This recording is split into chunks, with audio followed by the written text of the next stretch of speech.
Woof. Hello, welcome. Oh my God, my voice is already going. Welcome to Tuesday with the dog with a cold. Of course, it wasn't like this for the past half an hour, but now that I'm going to go on air, happy Tuesday. Today is our hall pass, and we are going to be talking about 2023 reselling strategies, as long as my voice stays in. Don't worry, it'll stay there. But Rick and I actually have terrible winter colds for the past day and a half. We're both like blocked up, coughing, everything, sore throats, you name it, sniffles. So Good Dog is staying off camera because he has not had his hair did or anything like that. He'll just wave from the side here. What did it drop? Oh. See, he's grumpy too. Wave from the side. There he is, wave from the side. And this is not what I need to do. Go away. But thankfully, we've got Carl here to help us with the day and chatting about our reselling strategies. I thought it would be better to actually have Carl, because actually as we ended last week's show, we started talking a little bit about 2023, and then Carl and I ended up chatting with Rick for probably about 45 minutes afterwards too. And it was like, wait a second, we should be chatting about this while we're on air, because it's all the stuff that everybody may want to see or hear about. Yeah. So thank you, Carl, for coming back on a Tuesday. Hey, no problem. Thanks for having me. Big hello to Janet and Lisa, Nellie, Heather. Oh, Rick is online. Sherry, he's gone on downstairs. Lisa, Linda, who else we got? Holly's here. Elisa has been laid low with symptoms as well, and a migraine. Yep. Oh. Becky's 10 more days of this Ohio cold, then she's off to Mount Dora. Oh, yeah, we went to actually that Mount Dora one once, and that's an amazing thing, sale. It's in Mount Dora, but I think Becky's going to be driving from Cleveland down to Florida to go to this sale that's like a mini version of Brimfield. It's all over the course of one day. Okay. You are being a distraction. I can block you, I can block you. So as I said last week, at the end of the show, we started talking a little bit about what we did in 2022, what we learned in 2022, and then we started talking about what we're thinking about in 2023 that's a little bit different. So some of the stuff is it's Heather used to live in Florida. Mount Dora is no big deal. It's many days. Well, I know that Becky loves it because she drives down all the time. Oh, she's flying this year. February she's driving. Okay, so there's two. There's another one in February. I think the February one's the one that we went to, and that's a one-day sale. But she gets tons of stuff at those for her jewelry side of things. But so we were talking about 2022, and we went into 2023, and some of the things we started talking about, which I thought we'd sort of recap. One of the first things that we were talking about, which was I think Carl started talking about on the show, was doing a new strategy or keeping up with the strategy that you've sort of had in the back half of last year, which was I'm going to say it wrong. First in, no, first up, or last in, first out. First in, first out. Last in, first out. Last in, first out. Okay, yeah. The only thing I remember from my accounting days, yeah. Last in, first out means what to you? Because I say it wrong, obviously. Well, the last thing you get in, like whatever the last thing is, stuff you just got today, right? So the first thing is something you picked up 3 years ago you haven't listed. Yeah, okay, no, there's a lot of first things here. And last is the stuff you picked up today. Like I don't know, I picked up like a mouse or something weird. So that will be listed first. I found that strategy helps for me. Helps you in keeping the profit piles from piling up. From growing, yeah, because otherwise if you don't list it right away, I find it goes off to some corner to rot if you're not careful. Last in, first out, the most recent gets, yeah. Well, and Andrews, it works, especially when everything else is buried at the profit pile. Yeah.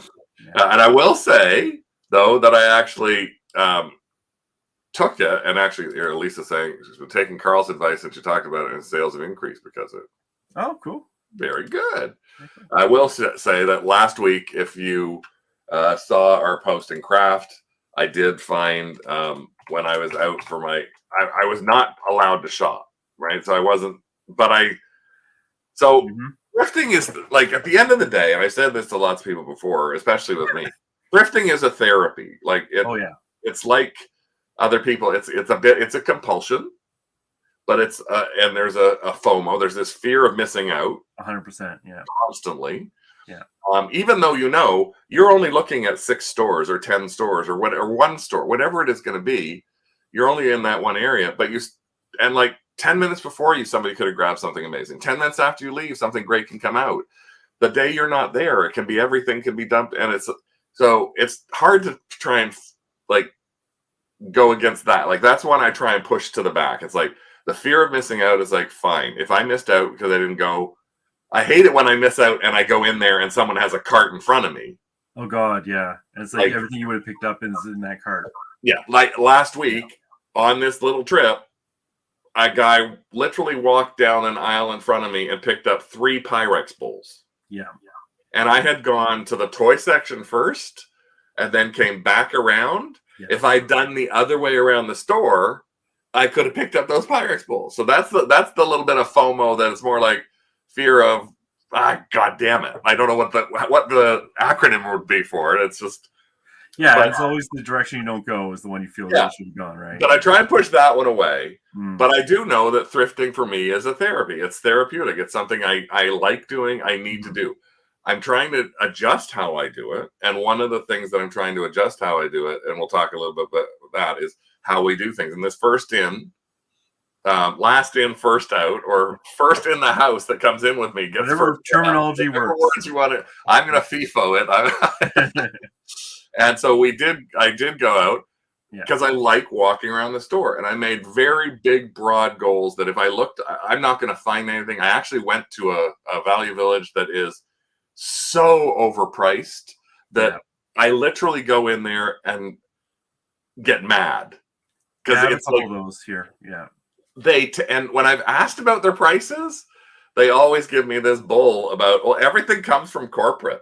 And I was like, no, it doesn't, because you put Barbie dolls without their shoes, an arm missing, and you put them out on your front shelf at $29.99 a piece. They can be naked, they can be burnt, they can be markered up. Yeah. You put them all out at $29.99 a piece.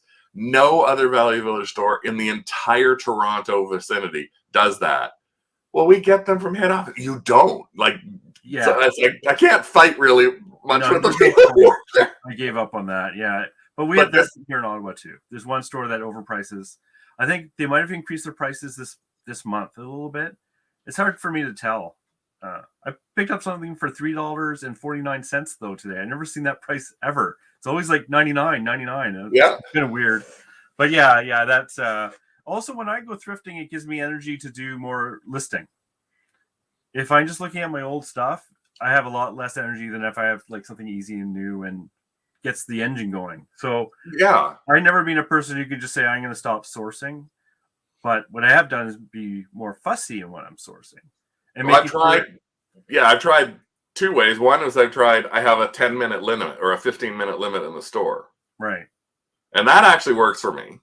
Because it's like, if I haven't found something in 15 minutes and I'm looking in the areas that I normally look at, I'm not going to expand my listing time into looking at all these other things. So that was good. And that's why I went to this one store, because I knew I wouldn't find anything. Because everything's so overpriced. And then what do? In the store, I walk it, my normal thing, and I look as I get to the game section, and all of these Hayes puzzles were all sitting on the game section. And I was like, holy crap, I'm not allowed to shop.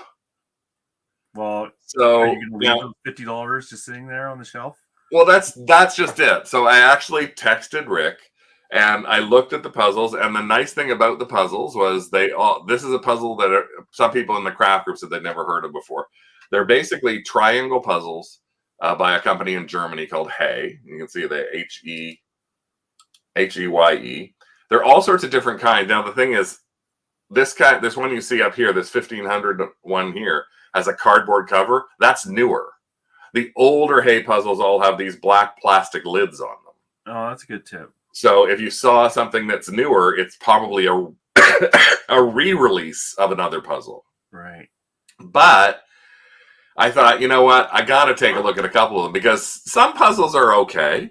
Some puzzles not so great. Well, the first puzzle I pick up is this pink one, and I go and look it up, and this is what I see in my screenshots. Yeah, then you just grab them all off the. And I looked at that, and then even down there, pre-owned, yeah, $95. Yeah. And I thought, okay. Now here's the thing. As I say, they're an overpriced place. So what they normally would have is those puzzles. If I found them at other places, they probably would have been $4.99.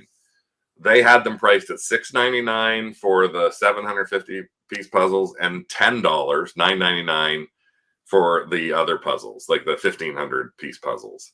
So they were pricier, but they're worth keeping in line with that Value Village. Is that $1 or $2 really going to make a difference in your profit? No.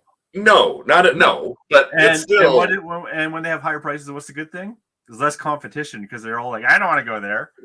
Well, they only got them in that morning. I found out because when I bought them at the cash desk, the girl said, "We've never. You're getting them all," and I was like, "Yeah, Mom loves these." Like, I was just telling them the truth. I'm reselling this. But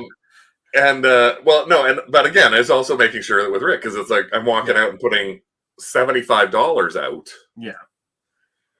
Which I have a tendency to also do is put $75 out. And then once I put that $75 out, it's sitting at home. And it comes to that, like, first in, last up. The LIFO, FIFO, MIFO, MIFO. However we want to say it, it comes in that way. And so what it does, it ends up sitting there. Yeah. So I actually ended up this weekend, we bought these on Thursday, and every one of them is already up. I've got every one of them up, and I did them in a different way than I usually do them, but I have a bid on one of them already. I put them all under auctions. Okay. And I adjusted the bid price on them. So I've already had emails from people asking me if I'd sell it now and what price I'd put it on. How much would it be if I bought 3 of these? And this has only been up for like a day. So I have them at 38, 48, and then that pink one, which is further down here. Where is it down there? There it is. I've got that at 78. And again, somebody's actually emailed me on that $78 puzzle asking me what I would take as a buy it now price. Oh, that's crazy, yeah.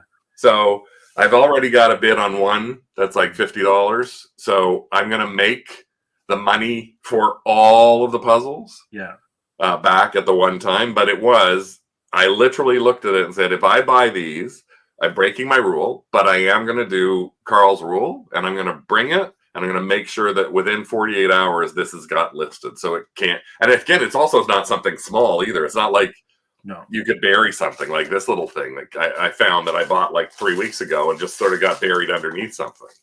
And puzzles are a good example of something that would go into my death pile, because I'm not going to count. For one thing, the piece count on there is not accurate. That's their guess.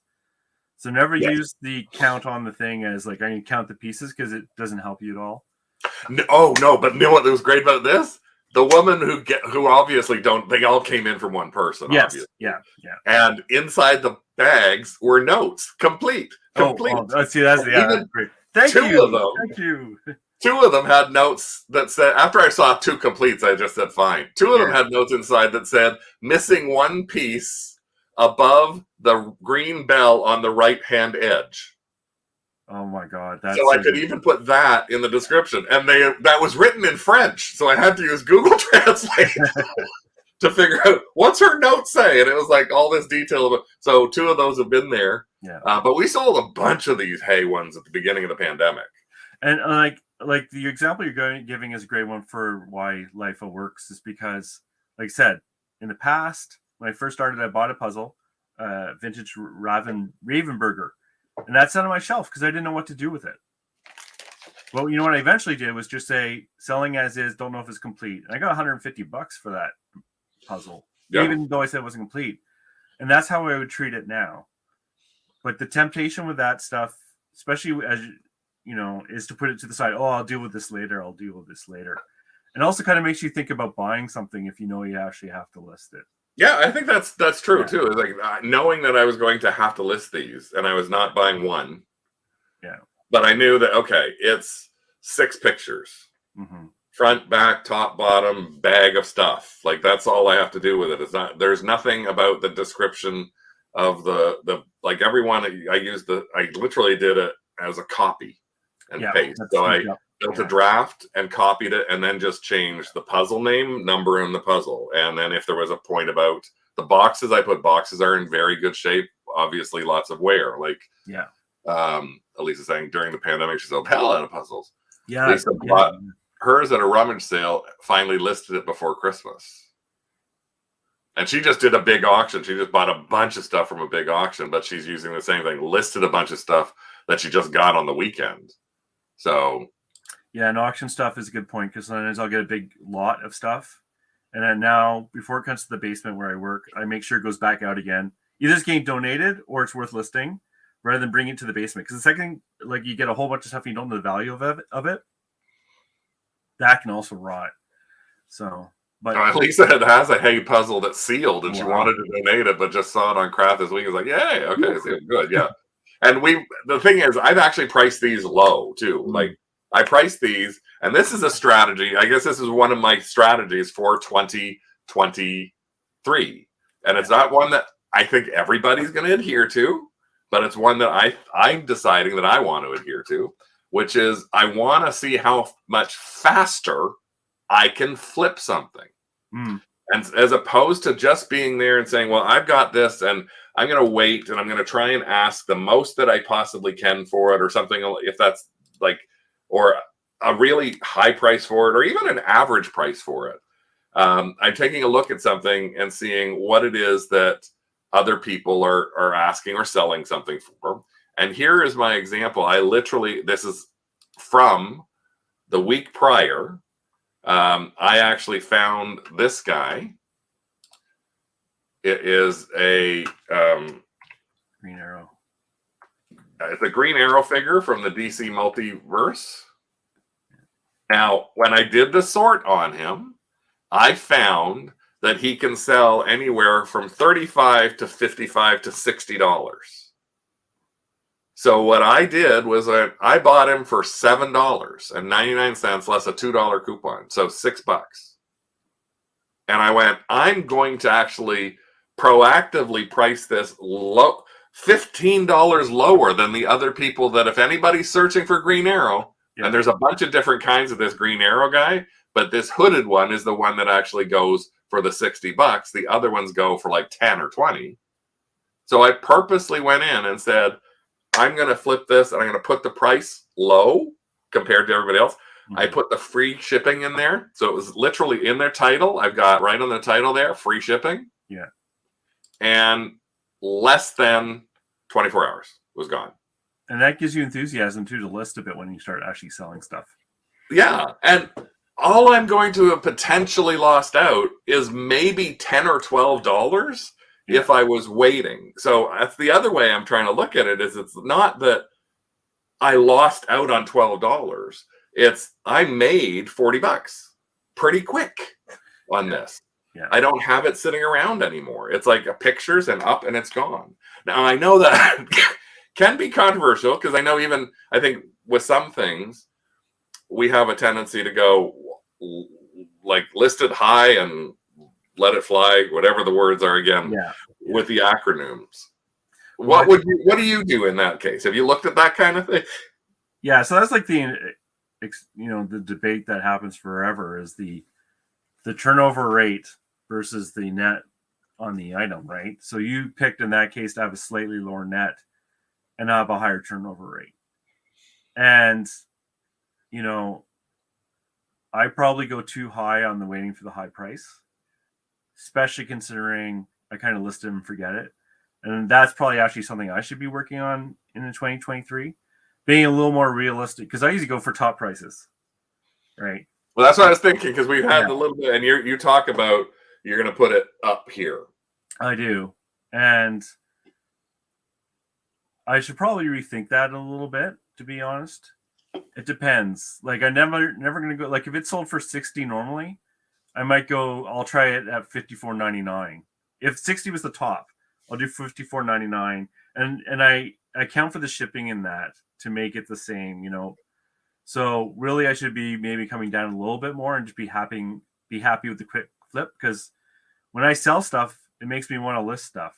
If I don't sell anything, Yeah, it's an endorphin. It's like, woo. yeah, exactly. So there is some value to that, which I might have discounted in the past.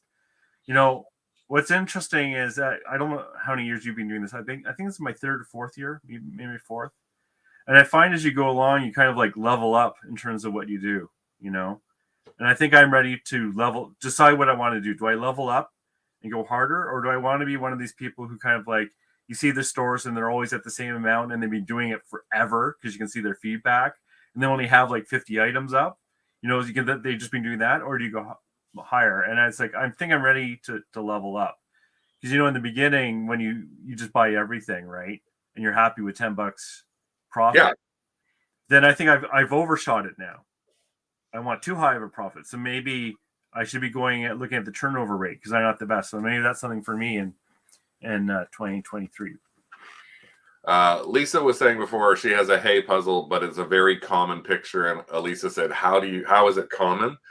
There's a couple of different artists. Hay uses a bunch of different artists. So what you need to do is just look up Hay, Heye, and then look at the artist names that are beside everything. So the puzzles that go for more are Mordillo, Mordillo is one of them. But Reba is actually one of the less popular ones. So that's kind of how you'll find it. It's the artists, the cartoons themselves is what people go for in the puzzles. Becky made a comment, Murphy's Law states, making big money deals across your path when you know and have intentions. Yes, that's always the case. We just did a huge monster high buy for resale, and it was something that we weren't thinking about doing, but we ended up spending well over $700 on a Monster High collection that just happened to pop up in my Facebook feed. And it's like, why would I spend that? Well, I spend it for reasons that I know that I can pull around $2,000 from it. And I wanted it for my stock, for future stock, because it's something that's getting me traction on Whatnot. And if I don't sell it on Whatnot, I can easily sell it in Canada or on eBay or on, well, I won't do it on Etsy, even though there's tons of people selling it on Etsy because the dolls only came out starting in 2010. Right. 20 years. Drives me crazy. There's so many on Etsy. But yeah, you run into that and you end up going, oh, there we go. I got it. Adrian says, I listed high when I like having an option in my home. That's actually very true of Adrian. I know that for sure. I've done that too. And then the damn thing sells. And then I don't have my Dungeons and Dragons anymore. Yeah. Well, I think that's one of the things is that when I'm looking at that is, Rick is saying inventory churn should be examined. Yeah, that's actually a good name. Marina Delano is a good one. It's a better name. Andrew saying, I sell low value items in my media store all the time. Profit adds up quick as long as it doesn't take too long to list the items. Yeah, what's your return on your time? Yeah. I do think about that as well.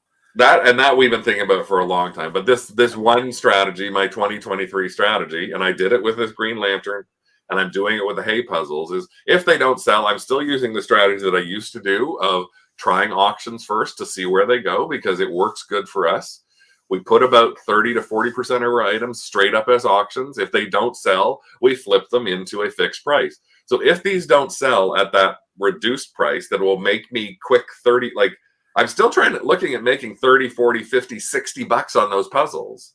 I could have listed that pink puzzle for 100, but I'd be right on the competitive nature of everybody else that's listing them and where they've been selling. So I'm 25, $30 lower than them right now. Yeah. I'm hoping that that's in somebody's search. We have really big numbers of views, and we got really good numbers on watchers right now on all of our puzzles. Oh, that's good. And that to me is saying, and they don't end till Sunday night. And they're bigger items too, so you kind of don't want them hanging around. Yeah. So making a little less than waiting around for the hopeful sale. I've had a comment once before. Julie is on here, but she's not today. She's training for a new job. She has a couple of the Betty White um, hallmarks. Yeah. And the thing is, if you go on right now, these things are on everywhere on eBay for $225 to $275. And what the thing is they're everywhere for that. And yes, occasionally one sells for 225 or 230 or 250. You have to be Maybe careful one with even that. might sell for 275. Yeah. But the thing is, it costs $17. Yeah. Also, So like, flip it. Yeah. And you don't want to get caught when that thing kind of like collapses a bit. You don't want to Beanie Baby it. Yeah. Or sometimes you'll see like a weird comp. You'll see one that's way too high, and you should dismiss the top one really if you see that. But it's definitely an art. I don't think there's any rule that you can say to like how much to price something at. Well, so much of it depends on lots of things, like condition. If it's used, for sure can be a big Yeah, but again, I'm just looking at lessening potentially, and it's not everything. Like I do agree, some things I'm going to price higher, some things depending on the competitive nature of the market, how unique it is, they may be things that I put at a higher price. Yeah. But I'm going to try and take a look, especially as I'm going through my inventory and looking at stuff that I've had for 3 months, 6 months, 2 years and 11 months listed. Yeah. That's like, I bought this to flip for a $10 profit. Realistically, it's taken, that profit's gone in the amount of listing time I've got every month of it being charged. Yeah. So yeah, decide what you're going to do with it. Like, yeah, that's always a interesting debate. I think the other thing I was thinking about for 2023, and you've brought it up already, is eBay. And not to be pessimistic, but eBay's been losing customers year over year over year. And there was a blip up during the pandemic. Mm-hmm. But the last report I saw in November is they were losing sales. They're losing buyers, which is not healthy. No. And so I think one of the things that maybe people should look at, and you have been doing, is diversifying where they're selling. Thinking about more like Etsy or whatnot, or Facebook Marketplace, or especially if you, like me, are so used to eBay and you don't feel like learning something new. Unfortunately, eBay's market is changing, whether we like it or not. And there is a perception of that Etsy has higher quality sellers than eBay, I think. And I think, except for those Monster High. Well, yeah, except for the Monster High people. But there is definitely warning signs about that. Not that the sky's falling. It's just well, even Etsy has dropped like I think 25 or 35% in the past year. Oh wow, yeah. So I'm even too late to go but on there. But they have different markets, and that's one of the key things is they're different people who buy on the platform. So what we found is in some of the areas that we sell, especially some of the things like collectible toys, what we found is that we can put a price on Etsy. It may sit there a little longer, but we are getting a price that's double every price that's been sitting there on eBay. So we had an Action Jackson figure that the clothing was $12 on eBay, and we put them for $49 on Etsy, and we've sold 5 different pieces for $49 that are selling for $12. It almost makes me want to go to eBay and buy stuff to put it on Etsy. 100% do that for Amazon at least. Yeah. Oh yeah, but again, I have so much stuff right now. I do not need to go out and buy like big sourcing to try and figure out so that I can just resource it. Plus, shopping that way isn't as much fun as doing that stepping into a thrift store. So if a buyer doesn't make any lower offer than the asking price, I feel I priced it right. I'm surprised how seldom I get offers. Well, we do send out offers all the time, Linda. And we will, again, we look at how long something's been up. We actually have things right now that we have sent an offer out it's been listed for less than 24 hours, and we get, you can send an offer to this. And we have done that because we've listed it. We purposely list stuff with potentially maybe a 10, 15% window. But what I'm talking about with this other pricing strategy is even going down and maybe taking it even down a little bit further. Because I'd rather, again, get rid of some stuff and get $30 than wait 6 months to maybe get $40. So it's not, and it won't be on everything, but it'll be on certain things as we go through. So that green arrow figure was a perfect example of, I thought I can list it at a price of everybody else, and I don't know when I'm going to sell it. I didn't expect it to sell it as fast as it did. No, I'm still happy that it did. And I think like ending and relisting definitely should be a habit that most people get into, which I'm not in the habit of, but it definitely works, because when you end and relist, then it gets a new ID number. And if people have their searches saved, if they set that up after you listed it, it won't show up. Like they won't get emailed it, right? But if you end it and relist it, it could hit that list again, and then they'll right. So if I had that green arrow figure on for 7 months, and 3 months ago somebody put in green arrow in their search, they're never going to get that popped into them as something new, or be very low on their list, maybe after a bunch of other stuff. But I think it's a good idea. It doesn't cost you anything, right? Unless you're at your max listings per month or something like that. But yeah, you just want to go shopping. Yeah, I do. That's true. But again, it's therapeutic to me. Even if I don't buy anything, it's therapeutic to walk through a store, and I'm being very, very targeted now. And I walk out of stores now. Yeah. Since the late fall, and Rick can attest to this, I walk out of stores and I come home and I've been to 4 stores and brought nothing home, because I'm not going to go. And again, this part of, I'll go back to Becky's comment in a second. This goes back to one of Carl's big points from last year that we're aiming for, which is raising our average price of our items up. That may sound counterintuitive with what I just said about lowering a price to sell it, but it's in general, it's not looking to buy $5 and $6.99 things that I can sell for $15. Exactly. Unless it's a really easy thing, like brand new, I will do 5 to 15. Especially 5 Canadian to 15 plus shipping. I will do that. If I can just put it into a poly mailer and out it goes. And it's new, so I won't have any issues. And it's quantity, right? So every rule kind of has a little asterisk next to it. Right? No, that's true. So, but I'm looking at our average last year. We went from, in 2000, strangely enough, we had 6% more sales in 2022 than we had in 2021. So 6% more sales.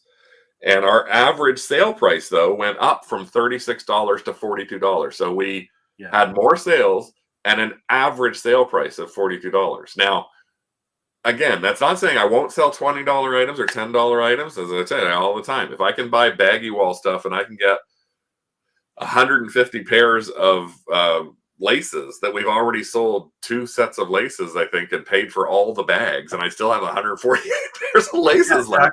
But what I won't do, they don't take up space or anything like that, and I'll sell them for $12 any day. But what I won't do is buy that board game that sells for 30. Yeah, right? Where I will buy that board game that sells for 150 now. Yeah, or I've just increased the amount because the time involved is higher. So that you have to think about that a bit as well, I think. Otherwise, you get into the habit of buying stuff just to buy it. Yeah, Ms. Pressure Love, it really depends on the type of item, is whether you can get more on Etsy. Yes, that's very true. And again, you have to look at what it is you're selling and look at what the things are listed on Etsy. And that can be a really easy comparison if you have a lot of a specific type of item. And you think, oh, I'm doing really good with Holt Howard, or like China, or teacups, or teacups. That's an example I was going to give. Or Toy Biz show, or like G.I. Joes or things like that. You can go in and see what are other people taking a look at, what are they putting it at, and you can see, well, wait, there's not a lot of things in here. There's not a lot of things in there on Etsy, because there's probably about 30% of the listings in Etsy versus eBay, maybe even less. Well, I was going to say, I'm surprised it's that high. Well, I think it depends, because they've got all the craft stuff as well. It goes in there, so that adds a lot of listings. But if you're listing stuff and you go, in my case, Little Kittle doll, which is a doll that I was selling, and you see that there's only 30 listings in there, that's a lot less you're competing against if you've got somebody who is an Etsy buyer. And again, not that many people go to both, strangely enough. And teacups are a good example. There's a lot of people, I'm sure, only buy teacups off Etsy for whatever the reason is. Mm-hmm. Or, and so and I've heard over and over, you get higher prices for teacups. But this is something I need to do rather than just say, hey, I'm going to do. Lisa buys Viewmaster real lots on eBay and flips them on Etsy. Yeah, because Viewmasters do really well on Etsy. I think that's actually Viewmasters was my highest return on anything. I can't believe how much they sell for. Yeah. But not on eBay. It was on eBay, yeah. What was it? Yeah. Becky said, at the beginning of this year, when it increased across the bat, flat rate shipping fee a quarter, 25 cents times 600 sales a month is an extra $150 or $2,000 a year. And actually, Becky, you brought that up, and it's one of the points that I have down here that we haven't talked about yet, is the fact that we have to think with 2023 and with future years, postage costs keep increasing. Yeah. And again, with postage costs increasing, it's becoming more and more difficult in some cases. They can sort of blend all together. It becomes more and more difficult when a postage cost increases to sell lower priced items that have high postage on them. Because even if you're using USPS, it's getting more and more expensive. You can't send something into the States now for $2 or $2.50 like you used to be able to. It's getting to be like $5 to send something small. And so if it's a little bit bigger, it can get to the $8, $10, $12 range. So when you're trying to sell a board game, as an example that we were just chatting about, that happens to be a $20 board game, but you have to have $17.50 in shipping. Yeah. So, and we're at the new year. Literally, I just got the notice that new postal rates are going to be coming out in the middle of January. So we got to think about that. So that's not only something that you should be doing with your inventory, considering that, or else it just gets something you eat. You eat more from your profit because you're paying from it if you don't do an adjustment to your shipping rate. So shipping rates is really something big that we want to make sure everybody thinks about as you move forward into 2023. And then as you think about the items you're going to buy, how does that affect the items you're going to buy? Because what's the shipping going to be? If you always offered free shipping, it's eating more away from your free shipping.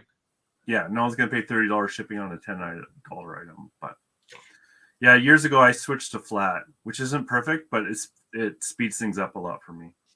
Yeah, we do the flat rate as well, but even that, we're adjusting our flat rates up. So like I used to put stuff in, and Rick yells at me all the time because I used to have my flat rates, and I could look at something and go, okay, this is my $5 one, this is my $7 one, this is my $9 one. And Rick's going, no, this is your $6.50 one, this is your $8.50 one, and this is your $12 one now. Get those old things out of your mind, because that's not what we could charge for those things anymore. At least everyone's affected the same way. So yeah. Dax is saying he hates buyers who send offers 90% less than the listing price. I agree with you. At least like she had somebody offer $25 on a $295 book, and she blocked him. I agree with you, but we just take the easy way out. We set a 50% minimum on offers to be received. Sometimes eBay is checking the offer thing off when you're doing a listing. So make sure when you're building a listing in your draft that you just do a quick double check that it hasn't put offers on, because that is something that we have found in the past. Is if we're going to, I'm just going to pull up a draft listing right now to show you where I'm talking about. Where's my drafts? Come on. All right. Drafts. There we go. So I have this lot right now that I'm building, this happened to be something that's been sitting around for ages and ages. It's a building set by Rokenbach, and it ended up, we actually added everything up together, and I realized it was going to be a $35 shipping charge so I just literally broke it down and literally tossed 80% of it and kept the parts that I thought had some value, throwing them up for like a $19 to try and just basically recoup my money. Oh, I did that with board games for sure. Yeah. This is where it is on your listing, your draft listing. A lot of times you'll go in here and this will literally be checked off as blue. If you're doing a sell similar, if you're doing it from somebody else's thing, just make sure you click this off. Or in this case, if you do want to allow an offer, which I usually don't do for the first month that something's on, this is going to be an auction, so I don't allow offers on that. But if it was going to be a $30 price, I would literally put a minimum offer in there of $15 so that I'm taking away the people offering me no money. I don't believe in that. I don't believe somebody offering you $25 on a $295 book is serious. So some people say, take every offer. It's a conversation. It's like, no, it's not a conversation. $25 on a $300 book is an FU. It is not a conversation. I would block them too. Yeah. Right? And I would block them too. Oh, by the way, I meant to tell you, you'll just love this. Remember the story that I told you last week about the champagne bucket and how after my god-awful experience with the Barbie in November, the champagne bucket was my hell? The hell continued. Oh, no. The champagne bucket was delivered to an address, and the guy who bought it doesn't live there anymore, and the place was demolished. So it got returned to me. Oh, my God. It's cursed, yeah. Oh, that's the worst. So he bought it once and didn't pay. He bought it twice. Oh, my God. And waited 5 days for it to be paid. And then it sent me a message going, oh, I just noticed this went to the place I used to live in, which has been demolished. And I go to the tracking I don't know. that has now been returned to me in my U.S. address. So he actually said, can I buy it again? I said, well, yeah, but you're going to have to wait till May because I'm not driving down to Buffalo to pick it up just so I can sell it to you again. But that's annoying. Oh, I'm just hoping I don't have a January version of that. That's 2 hells in a row. But yeah, that was the right after the show, and I talked about it. I was like, oh God, I get a notice that it's. I've heard these before. I had a guy give me a paragraph log desire to trade me $99 for record because he's disabled, has all the live shows on and on. Da, da, da. Oh yeah, there's so many. My child, my this, like there's. You used to get those, but not anymore. So you get more experience that you just give up on. Maybe, I don't know. No, it's just like the begging choosers forum in Reddit. It's like the amount of things is like, will you sell me this for on Facebook too? It's like, will you sell me this for my child for this? It's like I just had somebody who bought. Well, I think actually I might have mentioned the thing that I said last week, the McDonald's thing for my 5-year-old. It's like you don't buy $100 thing for your 5-year-old, and that's how you like. I didn't give her the money back or anything like that. Yeah, it's I just ignore all that stuff. It's like. You don't need any of this stuff I'm selling so badly that. So we got remember postage cost. The Etsy thing, again, we're starting to look at a lot more.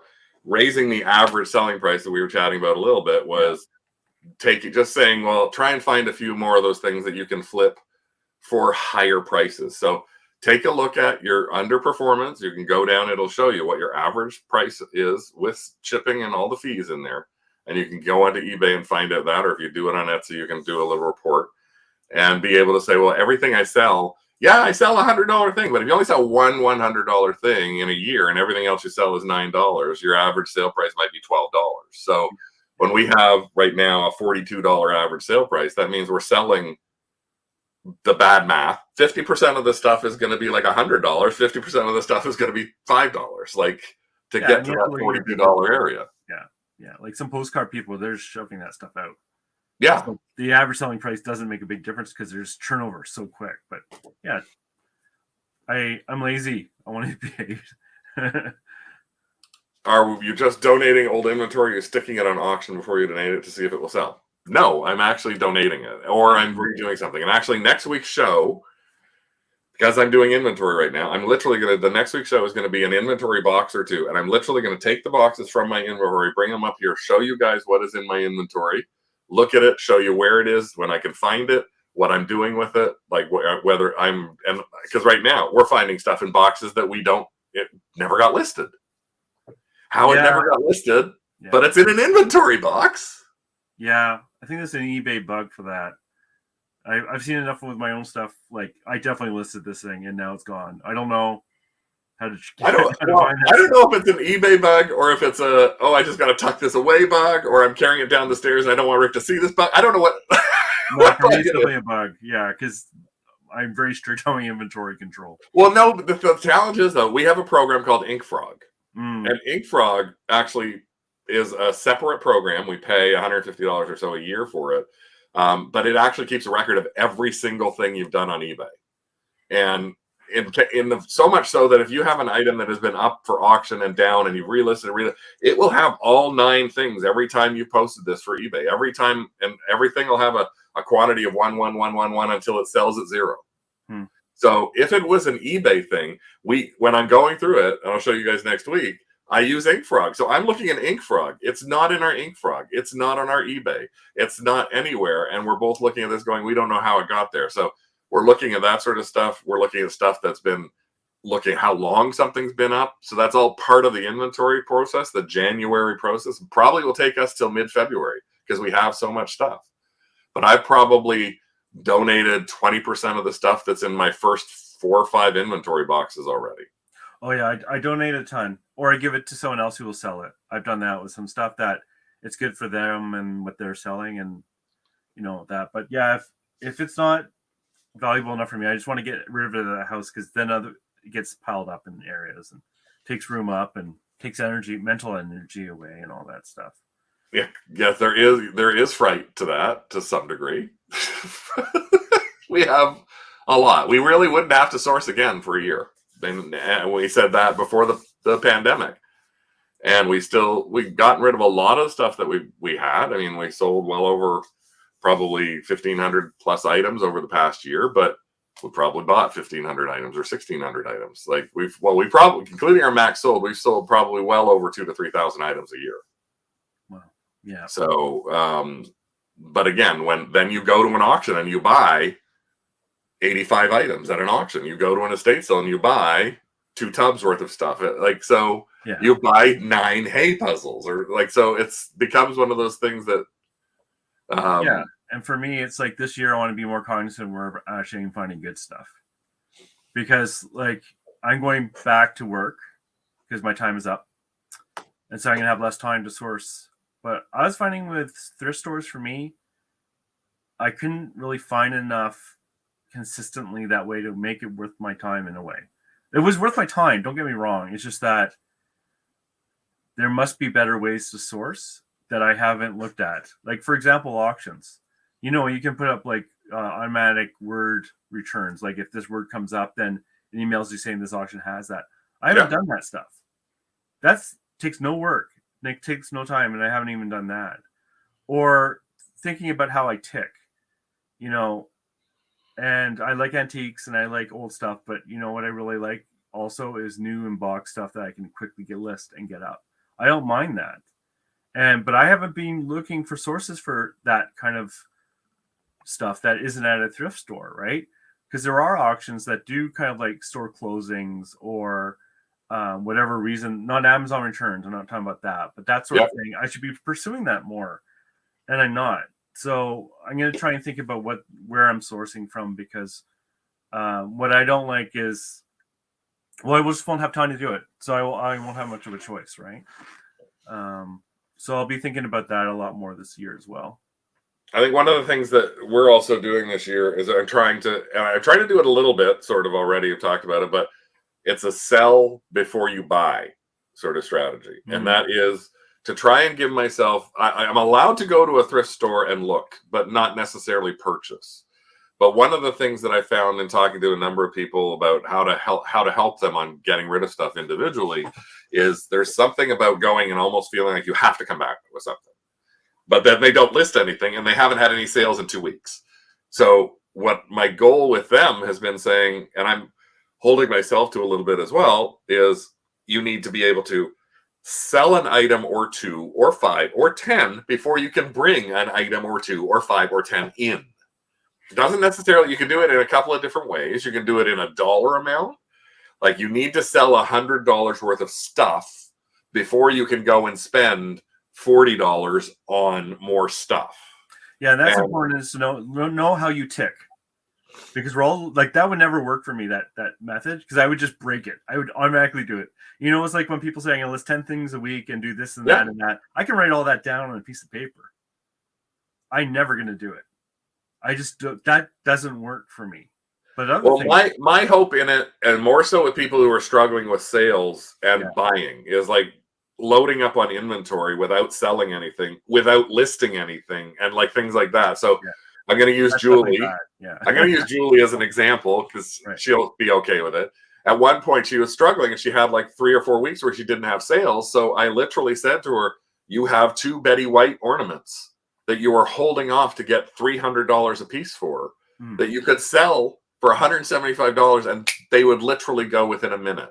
That would be $350 that comes into your pocket that wasn't there, and you're struggling for. But then you also sent me a picture of some stuff that you just bought. It's like try, and so she's using that method a little bit now, and she said it's helping her with trying to get through I don't need to, or if I want to buy this, I need to just, it sort of gives her the impetus to, I have to list, or I have to relook at something, or I have to donate something. However you get rid of the item to replace, before you end up oversaturating yourself with inventory, start looking at, it's time to think about getting rid of those things. And like, I just saw up here, like Diana she's getting ready to move, but she's donated 2,000 items since April to December. And she still has so much because she has that 3-car, 2-story garage.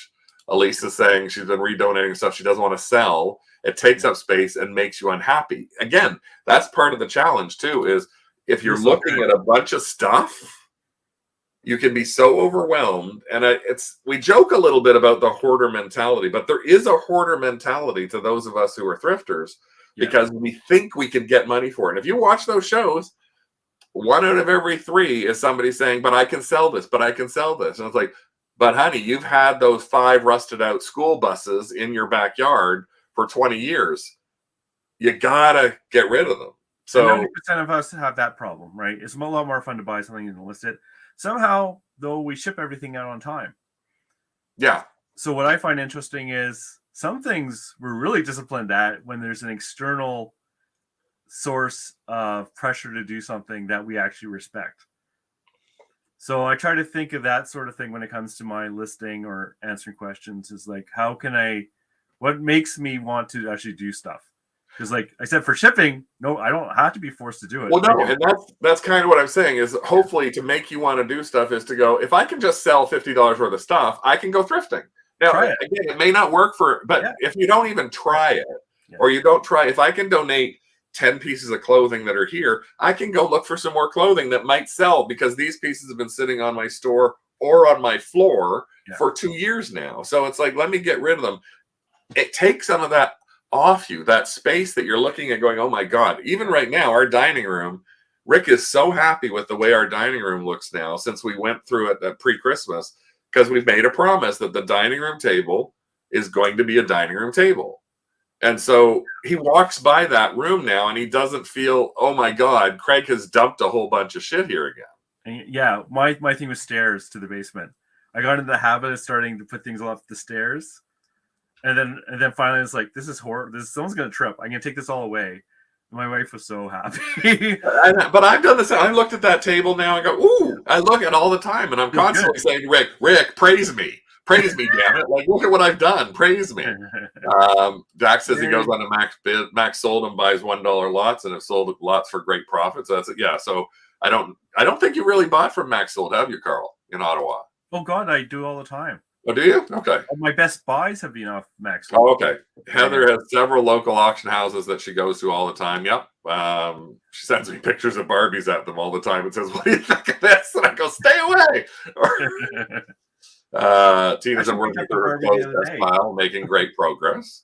Becky moves things out in bulk frequently. She just sold 2 25-pound medium priority boxes filled with jewelry at her cost because they no longer meet her criteria for listing individually. And that's great. That's just it. You're starting to set this criteria. Becky has one where she said, this is the reason I'm going to now try and look at doing this.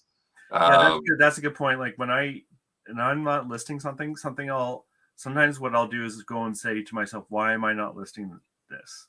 Rather than just putting it to the side. Because often sometimes it's logical, like I need to test this camera. And I need the battery for it or something like that. But sometimes the jewelry's bad because I've talked about it before. I still have a bin over there because I just hate it. Stop looking at my car. I've seen, and again, I feel sorry in a way. I've actually seen cars in front of thrift stores that you can't even find a way to get in the car. Like the entire passenger seat and entire second seat and back is literally full, and somebody's actually sitting or living in that, and they're shopping in the thrift store. Yeah. So that's the challenge of that you're trying to deal with. I'm trying to say if there's a way for you to deal with it a little bit better, it's by getting rid of the stuff, and you will be happier. You will free up time and space. And again, when you look at things that you've had for 2 and 3 years, it feels really good too. It gets a big weight off your mind. Yeah. With that. She's managed to clean off half the dining room table. Tamara's cleaned her whole dining room table. We were running out of surface area for sorting stuff. Yeah, that's part of the reason we had to do it. So, but yeah, so keeping that in mind is, again, it's that whole idea about maybe selling something before you buy it. It's sort of in the same world as the first in list up. The philo. I'm never going to remember the right way to say that. Or we talked about it before, like touching stuff once.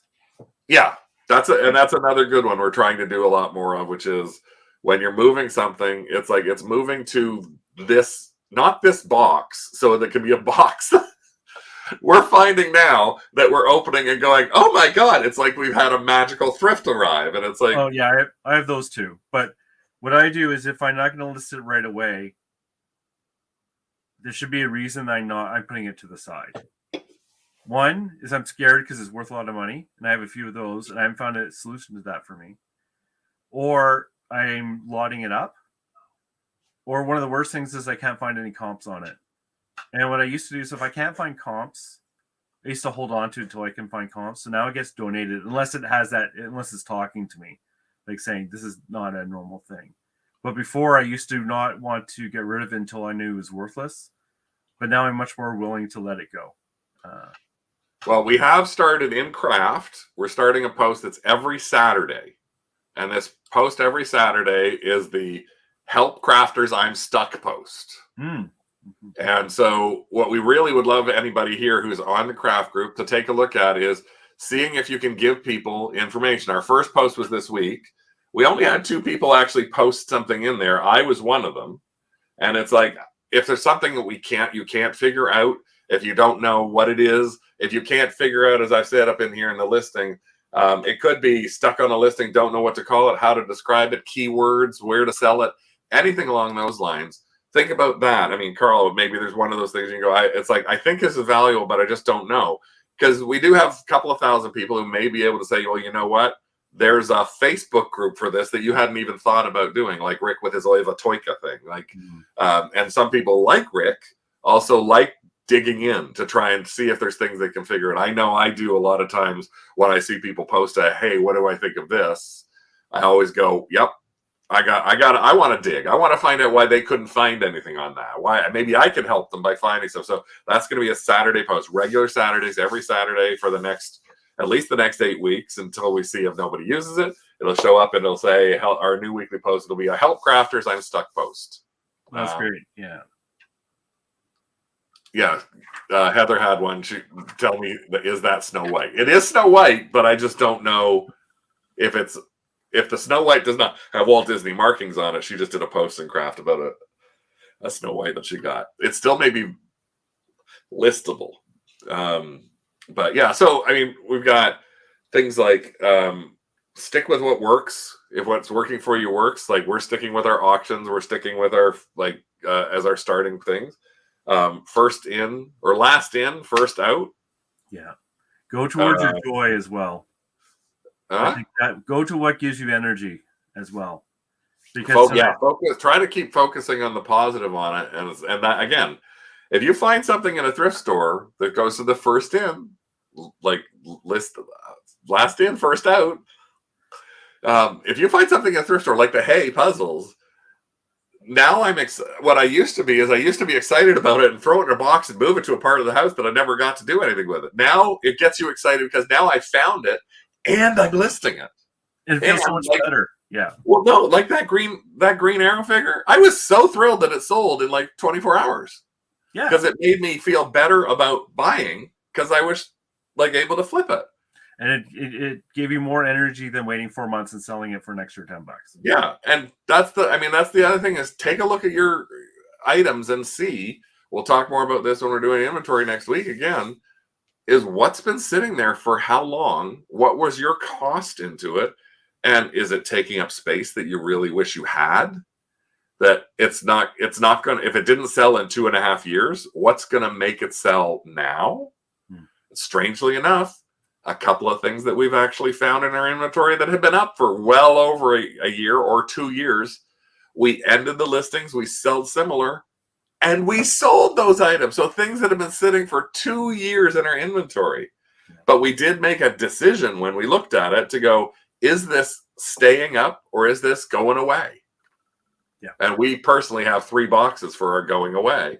We have a box for garage sale, we have a box for max sold, and we have a box for like donations. Yeah, what I find helps for donations is I have a bunch of bags and I have them in the car.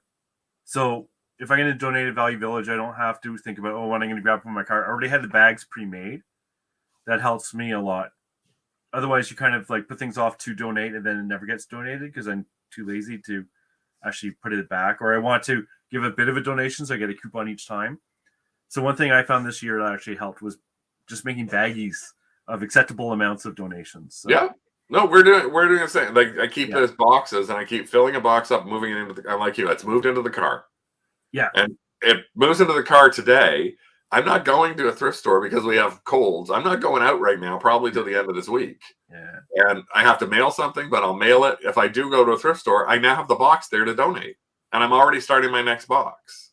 Yeah. So, and if I don't throw out junk, I don't give them garbage. I give them things that I just either this is too big for me, I don't want to deal with this, like things along those lines, or this isn't really something I think is going to go well in a max sold. So if it's a $1 or $2 item and I don't think it's going to go well in max sold or a garage sale, I'll donate it to the thrift store. Yes, I do see them priced at $9.99 in the thrift store that I donated that I thought had no value. And yes, the next week they're gone. So somebody bought it. Yeah. But the likelihood I was going to get $9.99 for it was so out of the park. I went, nah. Yeah. You'll feel good once it's gone for sure. Rick says for some reason he's a curmudgeon in training, and then Elisa says you're already there. Yeah, he ain't in training, that's for sure. Heather said the training may have worked. So yeah, if you're doing those sort of things, and then Elisa says if you have a reserve price, it charges a $5 non-refundable fee. Yeah, we never put reserved on any of our auctions. Start it just like we have. Started at the what we want. If you have a reserve, that should be your starting price because that's what you want to get for it. So don't make up like I don't bid on reserve auctions. Personally, I never bid on reserve auctions because I don't believe that I'm going to get them. Because I think the person's got like a $500 reserve in their head. So they're starting it at 99 cents and I see reserve not met at $20. I'm like, I'm not going to bother. Yeah. So but yeah, so those are hopefully some things that'll help you thinking a little ways through. Carl, was there anything that you can think of that we missed chatting about? I don't think so. It's just like, we all struggle with the same stuff. Find how you work. Go where what sparks you joy. Don't necessarily there's a lot of things I won't buy that could make me a lot of money because I realize they don't make me excited. And I don't enjoy doing it. And that's fine, I think also as we go along for this new year, we're always learning. We're always getting better. We always will make mistakes. That's okay. But make sure you're enjoying it.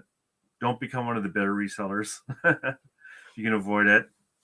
And try new things, which is easier said than done, of course. Yeah, and actually that was one thing I looked down and I went, I just haven't got in here. Try new things. And that can be try new items that you never thought about. Yeah. Like a hat. Oh, God, the hats. Yeah, I haven't looked yet. I have to do a real post about that. But yeah, like a hat. Or try a platform that you haven't thought about before. Try, just try something. It's not going to hurt you to try. Don't judge what you think you're going to like or not like, because that's a big mistake I've done in the past.